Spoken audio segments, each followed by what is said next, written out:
Hi there, welcome to our channel. In this video, I will show you how to link your bank account with PayPal. So for this, first of all, go to paypal.com and log in with your account. Once you're logged in, this interface will open. Now here we have two options, that is send and request. Under that we have add card or bank option. Click on it. As you clicked, now here you need to choose whether you want to link a credit card or a bank account. So I will choose bank account here. Click on it. Okay, so now here you need to enter a few details of your bank, like your bank name. So I will just simply add a bank name here. Then you need to add a SWIFT codes, which is also written on the checkbooks if you have. Then we have the account type. So I will go with the saving.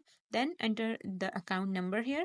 Then we have the immediate bank code, which is optional. So of course you can skip it.